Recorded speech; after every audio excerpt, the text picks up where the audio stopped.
Joining me now, Hugh Hewitt, host of radio's Hugh Hewitt Show and author of The Queen, The Epic Ambition of Hillary Clinton and the Coming of a Second Clinton Era. I know that by heart now. I've seen you everywhere, on this show, on the Sunday shows, everywhere. Okay, so Hugh, I know you were watching very closely last night, so who are the winners and who are the losers? Yeah. Well, the big two winners from the second debate, I think, have to be Marco Rubio and Ted Cruz. And that's a consensus, I think, derived from all social media and all the write-ups. But I don't want to forget Chris Christie, who dominated the first debate, I think won a lot of hearts and minds in Iowa. And I don't want to overlook Carly Fiorina, who got the benefit of not only the sharpest jabs at Hillary Clinton, but also a couple of great breaks. When they go to break right after you give a great answer, that allows Twitter to kind of explode with a lot of affirmation. She had a very good night. Let's talk about minimum wage and immigration, because that was the minimum wage thing was one of the first questions. Immigration played very high as well. They were front and center. Let's listen to Jeb Bush's response to the exchange Trump and Kasich had about illegal immigrants who were already here. We have no choice. So he just mentioned my name. Governor Bush. Gerald, it was what happened to my question? You're not going to have my back. I'm going to have my back. Let me say a couple things here. First of all, we have grown. You should let Jeb speak. We have grown. Thank you, Donald, for allowing me to speak at the debate. That's really nice of you. Really appreciate that. What a generous man you are. 12 million illegal immigrants, to send them back, 500,000 a month, is just not possible. So what do you make of that dynamic between the three candidates there? Actually, John Kasich, Jeb Bush versus Donald Trump and Ted Cruz. It was a great exchange. In fact, the only misstep, I thought, among the debate panelists last night was Gerard Baker. He's an old BBC hand. He's a terrific editor-in-chief of the Wall Street Journal. He had the best accent by far of anyone who's done any of these debates thus far. But he ought to have let that gone on a little bit more, because Trump-Cruz tag teaming Kasich-Bush was very interesting. And maybe when we get together on December 15th at the Venetian in Las Vegas, that will develop again, because I was glued to my TV set. It was great television. On the other hand, Jeb Bush had a very good night last night with moments like that, using humor and his penchant for common sense wonkery. I'm going to talk to him on my Friday radio show, and I think we're going to pick up on that a little bit more.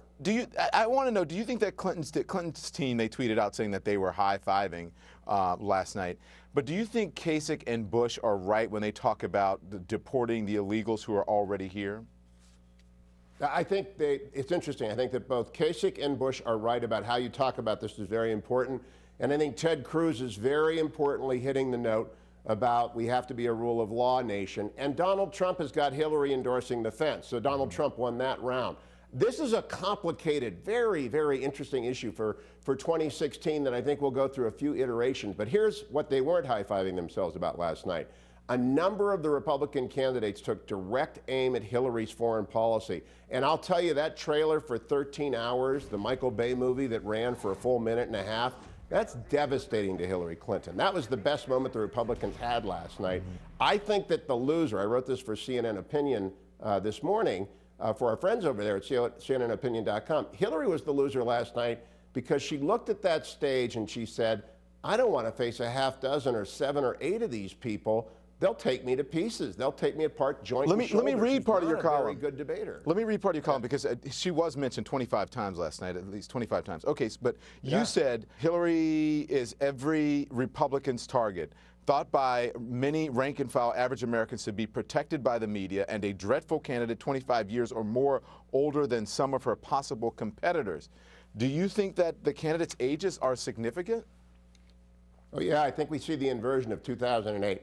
In 2008, an old but very serious John McCain got blown out by a young, not much known about Barack Obama, because Americans watch televisions and they assess presidential candidates on a variety of bases, one of them being, who can I look at for 4 or 8 years? Who can be in my living room for that long? And President Obama won that over Senator McCain. I think if you flash forward and you've got Marco Rubio or Ted Cruz up against Hillary Clinton, or Carly Fiorina or Chris Christie, Hillary Clinton's afraid of that matchup.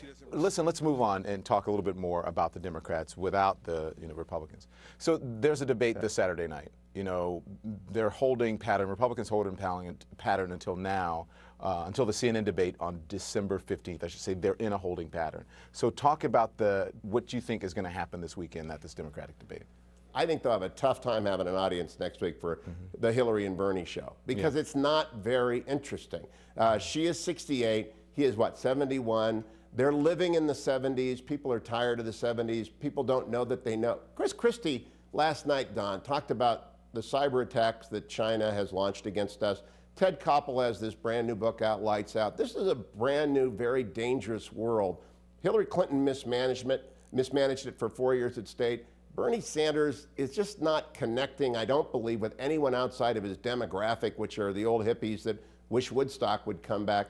So I just think they're going to have a tough time mobilizing a lot of people to watch that. That's your demographic, I'm going to have to do it. That's your No. I'm much younger than them. Thank God, I'm much younger than them. I'm older than you, but I'm younger than them. I'm going to say you're being an ageist here. Well, look, she could say, I will not, talking about the Republicans, I will not exploit for political purposes my opponent's youth and inexperience. What if she used that whole line? I'm not from being an Ronald ageist, Reagan? but I think Marco Rubio, I'm not an ageist, but I think Marco Rubio last night pointed out that we're in a generational change election, where a lot of people have grown up in a mobile world which is completely social media drenched. So it's different than Ronald interconnectedness of Reagan which when is- he was 69. Oh, when he was elected. to go. absolutely. Yeah. Because he could dominate 3 television sets, 4 networks, including CNN, and he could deliver a message over the heads of everyone. Now people have to be so nimble, so funny, and humor always wins. And I just think our side, my side, the Republican side, is just a lot funnier and a lot more at ease with the many different mediums that are out there. Yeah, especially we're looking for Saturday Night Live this past weekend. Funny stuff. Thank you, Hugh Hewitt. Always a pleasure, Don.